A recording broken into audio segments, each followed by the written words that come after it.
What's up, everyone? Thralls of Metal back again. I'm Shredlord. Necrotic Nick. And we are here to bring you yet another excellent album review.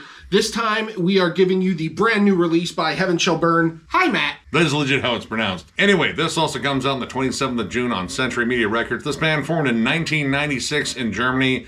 This is their 10th album overall. I got into them with their third album, Antigone. I heard their awesome song, The Weapon They Fear. Absolutely bludgeoning heavy metalcore / melodic death metal. It has been a long time since I've jammed this band, though. I haven't picked up an album by them since 2013's Veto, which isn't me like dogging the band or anything. I just kind of forgot about them.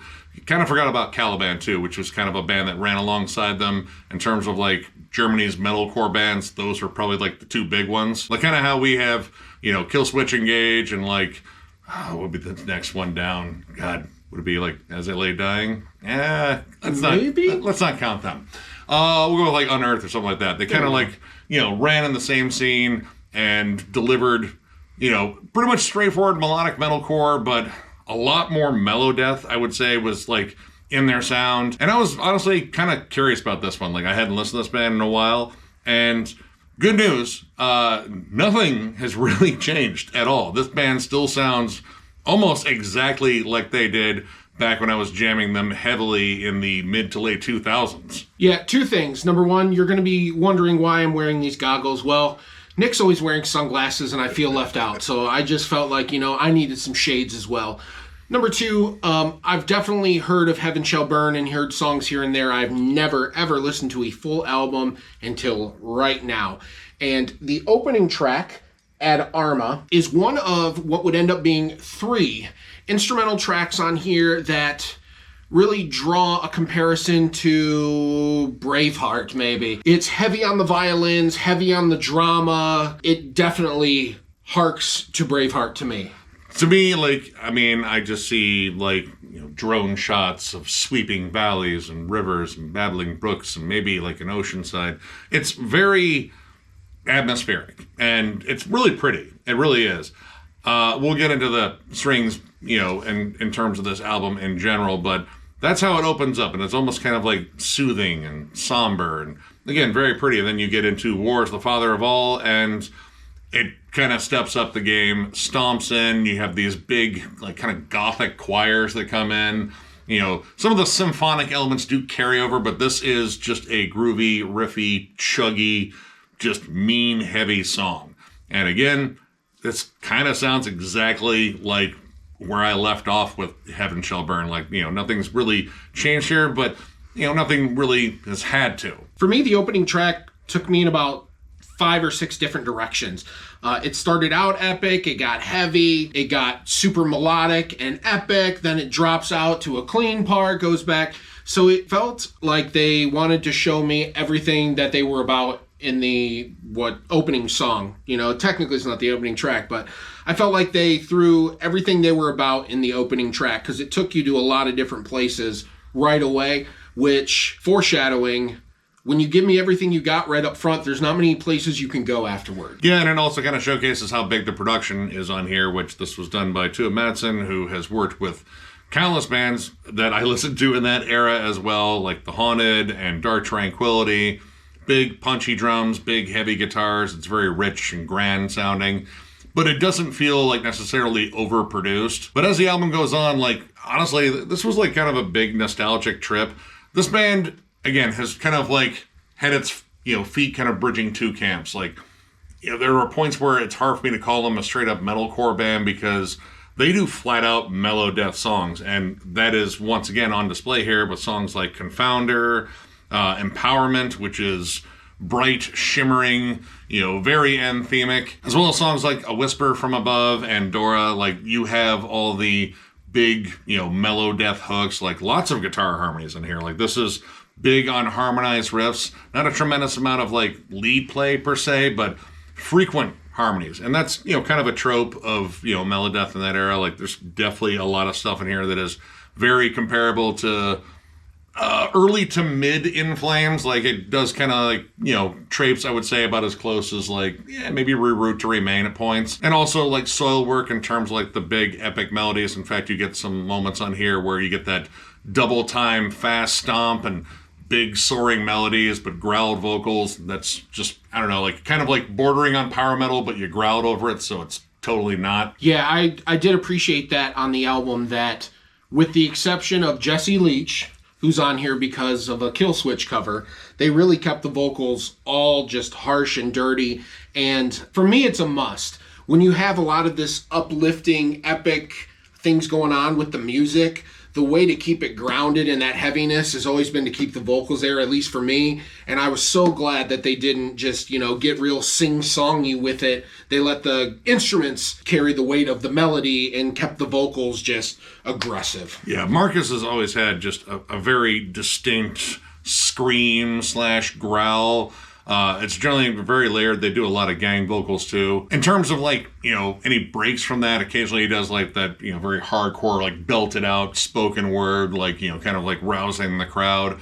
But that keeps, again, the album grounded in, heaviness, and it kind of lets the music kind of just go, kind of everywhere in terms of like melodies and such, because it does kind of, go a little bit all over the palette in terms of melodeath. Like you have more somber, reflective songs like A Silent Guard, almost kind of sounds a little bit like early to like mid-period like Catatonia, except with like heavier vocals and, some syncopated breakdowns, because this is still kind of metalcore. Now, out of all the tracks, which there are quite a lot, and we also ended up reviewing the bonus edition that had 4 additional, almost 15 minutes worth of covers on there. A lot of tracks. I would say one of my immediate favorites was the track Confounder. From the moment the machine gun chugs started, I thought it was a good blend of everything going on. The heaviness and the guitars were just driving. The drums and the guitars, this band does this really well. They are really good at driving a song with chugs and double bass. Oh, yeah. And I thought they did a great example. Later in the end, it kind of harks back to some of those early melodeath vibes. I did love this song. I could have used a really nice, strong lead melody. That was something that I thought maybe was lacking in this. And I know when it comes to melodeath, it's a personal preference deal. But as much as I love that song, I feel like it could have taken it over the top, per se. But it was kind of a good blend of everything they do real well, and it was a good ratio as far as the songwriting goes. I just felt it worked.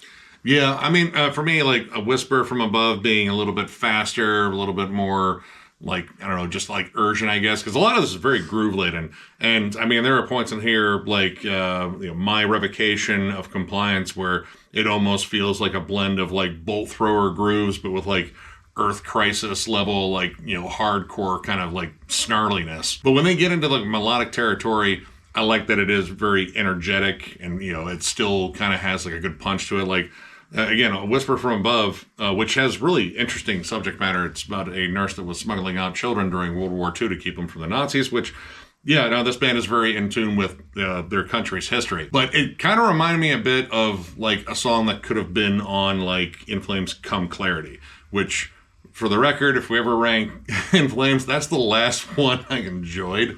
All the way back in, 2006? Son of a bitch. Man, it's been a rough run, hasn't it? Those Left Behind, too, I really like the syncopation on that song. Like, there's some really cool, like, off-time grooves on there.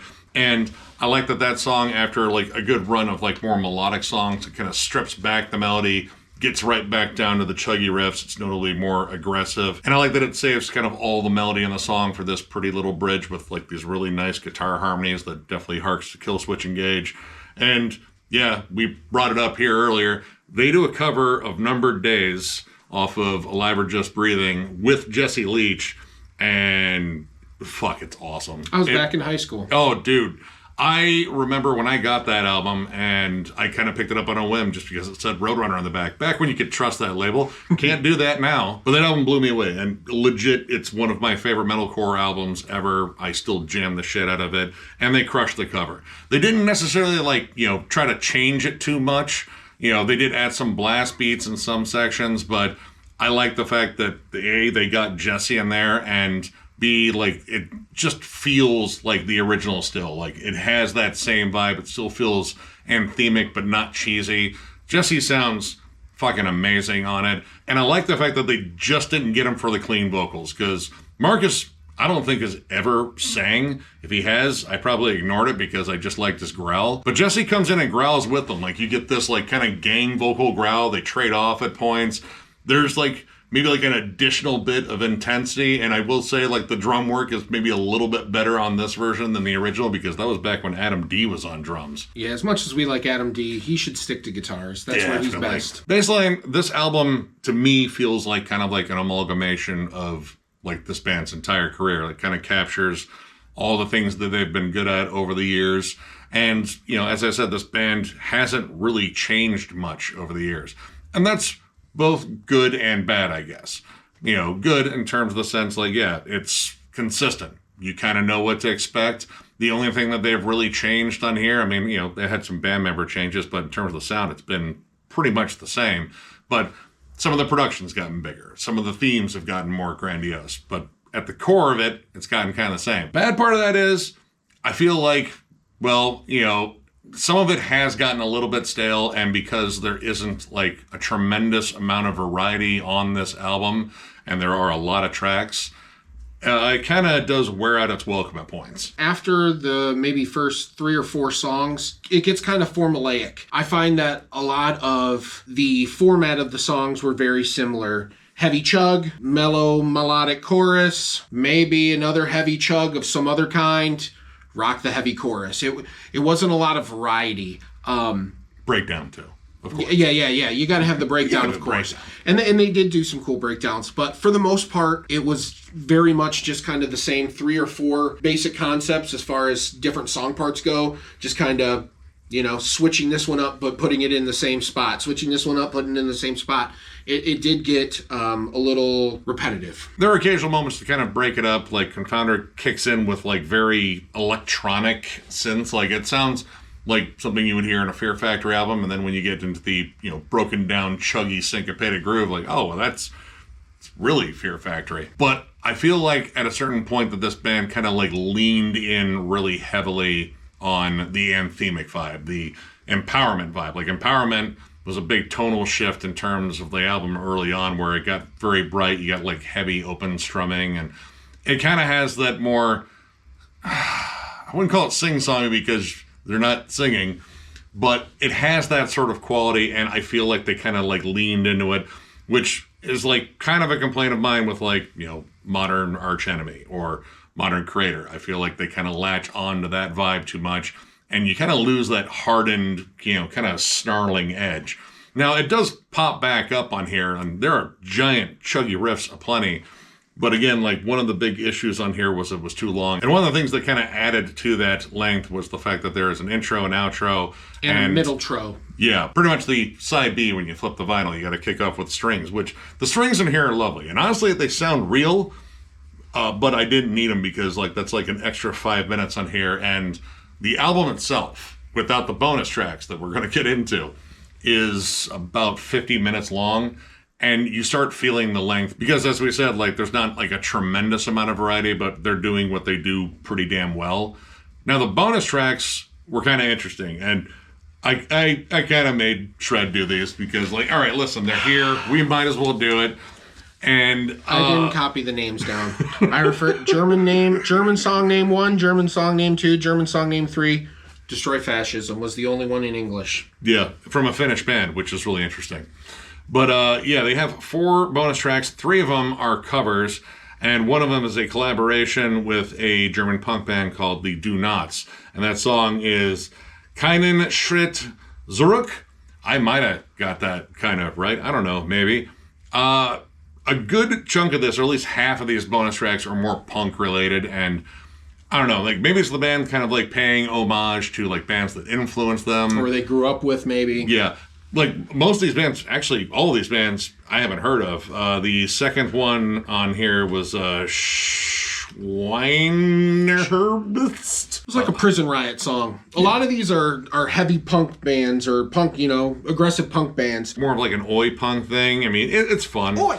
I guess the band that they covered was a band called Slime.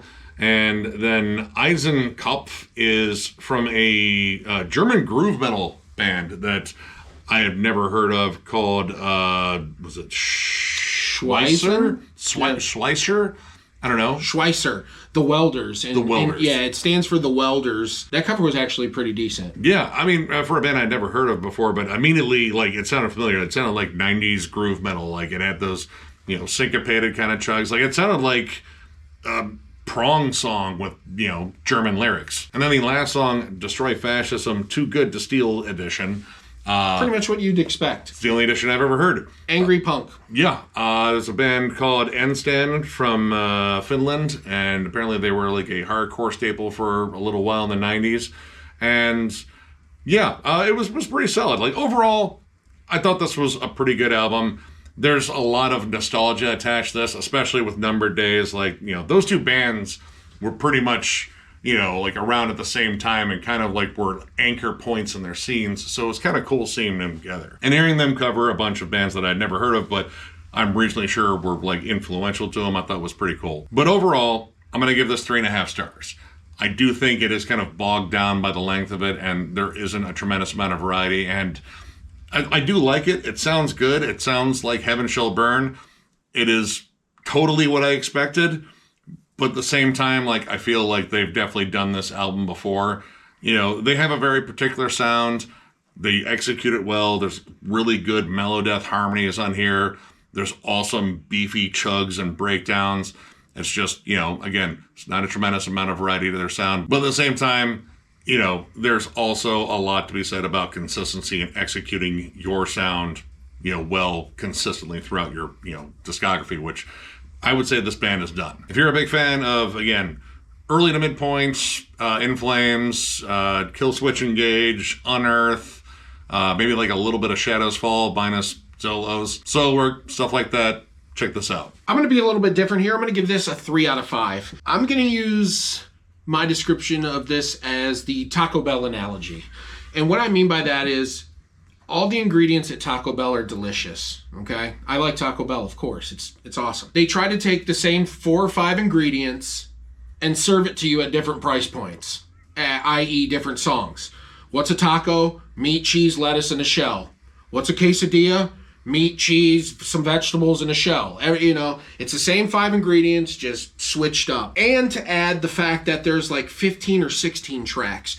It was very bloated, and the fact that it didn't have that variety on top of the bloat just felt like it took forever to get through. However, the ingredients were good. It's not like any of these songs were bad. They were done well. They were executed well. These guys are good songwriters. I just feel like this album really could have benefited from some editing as far as the lengths go. Even if at nothing else you take out the last instrumental track doesn't need to be 4 minutes long. Yeah. There's no reason it should be 4 minutes of a violin. The mood was set long ago, okay?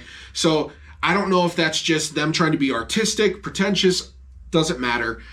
It was just very repetitive to me. And once again, in the first song, when you give me everything you have, don't make me wait 15 more tracks to get me through this album. 3 out of 5. It is very good for what it is, but it's just very long in the tooth. And that's how I feel. So, if you enjoyed this review, give it a thumbs up. And if you are new to the channel, subscribe, because we do stuff like this all the time. We also have memberships. They're only 99 cents, and our lone perk is doing a members-only live stream, which we will eventually get around to. It'll probably be sometime next month. There's, again, like a lot of stuff going on around this time, and everyone's kind of busy and shit. I'm really going to try to convince Jam and John to let me just tase him in the asshole. I think it would do wonders for his, I don't know, I'll think of a positive reason to try and sell him on it, but... You're going to tase him for self-esteem? Not my self-esteem, for their entertainment. Oh, okay. No, I was going to say for his self-esteem. Maybe if I can figure out a way to swing it, absolutely. I'll try to spin it like that, yeah. You're going to have to really kind of hard sell that, I think. I'm a good salesman when I need to be. I'll figure it out. Either way, membership is the main way to support the channel, and there's a join button down below if you'd like to join in on one of these members' live streams where we talk about all sorts of ridiculous shit that is maybe slightly more ridiculous than the shit we usually talk about. And last but not least, we want to thank each and every one of you. Thank you for taking the time out of your day to watch the videos. Thank you for taking time out of your day to leave comments, likes, interactions, premieres. Everything we do is because of you, because we just enjoy making content and interacting and hearing the opinions of the rest of the people in the metal community. So thank you very much. You deserve a big dating game kiss. I haven't done that in a while. Mwah. You get a big old kiss from a mad scientist. That's something else. But yeah, you guys absolutely roll. Tons of content coming your way. So one more big thank you because you guys are awesome. And then we will catch you later.